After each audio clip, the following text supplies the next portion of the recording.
with the Word of God. That's right. You can't give up. He says, know your own self. How that Jesus Christ is in you, except you be a reprobate. In other words, it's one thing to have the Word of God, but now you also need a revelation of the Word. But I trust that you are not reprobates.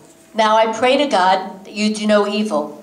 Not that we should appear approved, but that you should do that which is honest, though we be as reprobates. For we can do nothing against the truth, but for the truth. For we are glad when we are weak, and you are strong.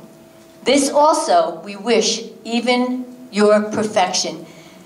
A reprobate is someone who knows the Word of God and just refuses to do it. There are sinners out there, you tell them how to get born again, they want nothing to do with God. There are Christians out there who know the Word of God, and they refuse to apply it to their lives. So Paul is saying to the Corinthians, do you want to be successful? Do you want a successful church? Yes, Paul, we do. Okay, then take the Word of God and do it. Apply it in your life. It's the same thing today. We have people who know the Word of God, and they won't apply it. I'm leaving. I will not apply the Word of God in my life because I don't like what Pastor Linda said. I'm leaving because I don't like the way Danielle leads praise and worship. I'm leaving because I don't particularly care for Miss Dorothy. I'm leaving. I'm out of here. And that's what happens. I don't like the way they do things. And what happens is you allow those offenses to rise up, and then you don't apply the Word to your life anymore. You know, taking the Word of God in is one thing. But I could promise you, when you start putting it into effect in your life, yes, you're going to be attacked by the enemy. There's no question. But that's how your maturity comes, through adversity. I want to read those verses again. It says, but I trust you shall know that we are not reprobates. Now I pray to God that you do no evil, not that we should appear approved, but that you should do that which is honest, though we be as reprobates. You have to remember, not everybody is where you are. Not everybody's as mature as maybe you think you are. But guess what? You haven't arrived either. And that even goes for people in the pulpit. Don't kid yourself. It's just as hard. None of us walk on water. None of us part water. That was Jesus. That was Moses, but not us. You know. My pastors at Faith Hill, they hardly ever mingled with anybody.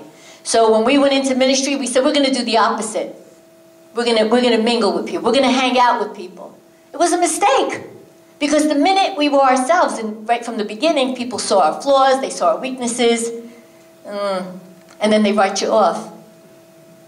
I believe when you hang around a church for a long time, you're going to start to see all the flaws in people. But that's where the real test comes from. That's where the rubber meets the road. You're going to find out what's really in your heart.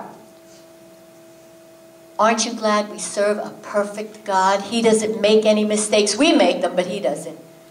Somebody said to me one day, in so many words, you don't deserve to be in the pulpit. And I said, you know what, you're right. Now, you know, the word says don't return evil for evil or insult for insult. Now, I could have said, that's right, and you don't deserve to be in the congregation. Because none of us deserve any of it. None of it. There'd be a church with no but zero. It's only through Jesus. He's the one who makes it right for us.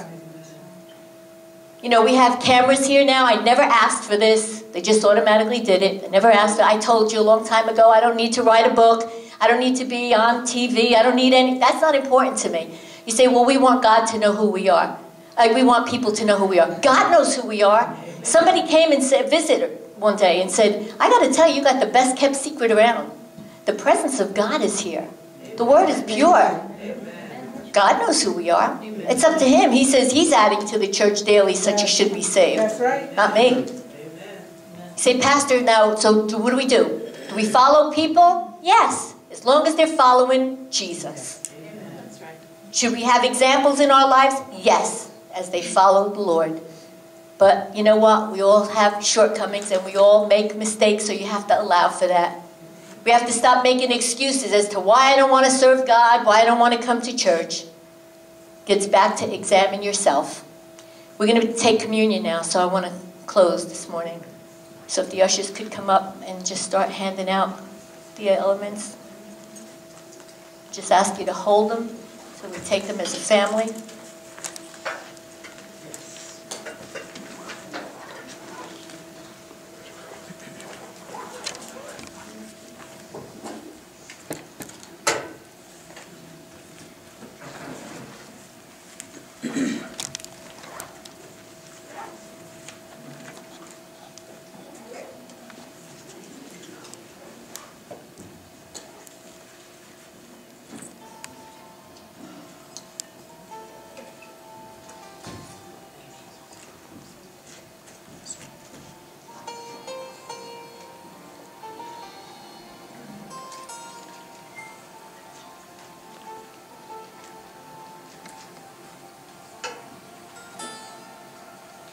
The Apostle Paul received instruction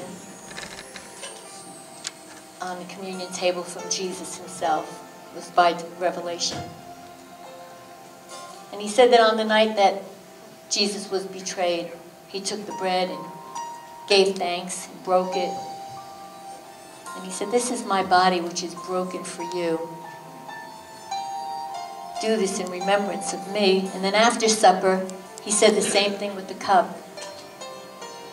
He said, "This is my blood. This is the new covenant. As often as you drink it, do it in remembrance of me." It says in the Message Bible, what you must solemnly realize is every time you eat this bread and drink this cup, you reenact in your words the actions and death of the Master. And you'll be drawn back to this table again and again until the Master returns. It says anyone who eats the bread or drinks this cup irreverently is like part of the crowd that jeered and spit at him at his death. Is that the kind of remembrance you want to be a part of? This morning I ask everybody to just examine yourself. Examine yourself. Are you a hearer of the word only? Or are you a doer of the word? Being a doer is hard.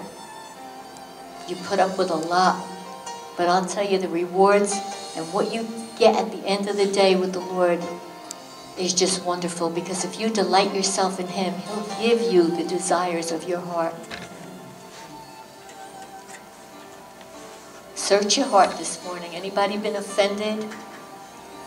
If you know that, you'll know it for yourself. Nobody has to tell you. If someone has offended you and it's causing you to complain about everything and everybody, and there's a bitter root, God is saying this morning it's time to let this thing go. And this is a perfect way to receive healing in your physical body when you let these things go.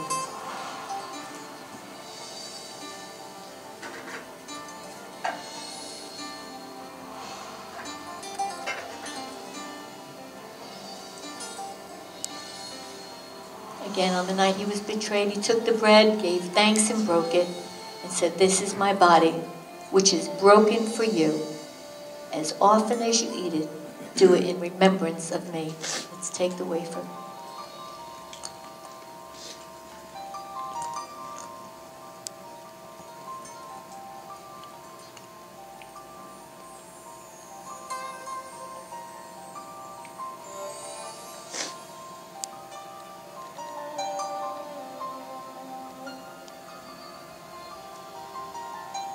And then He took the cup. He said, "This is my blood, the blood of the new covenant. As often as you drink it, do it in remembrance of me." It's for remission of sins.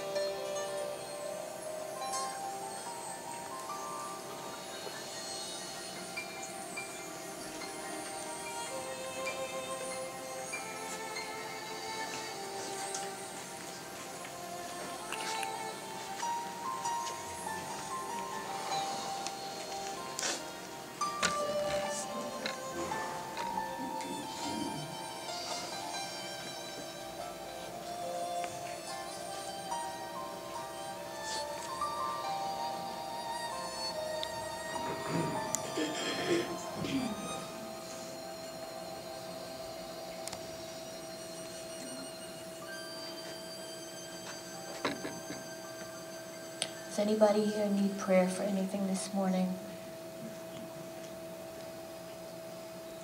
If you feel that you need prayer, I'm going to ask you to come forward. Okay, well, that concludes our service. May the Lord bless you and keep you, make his face shine upon you and be gracious to you, lift up his countenance and give you peace. Amen.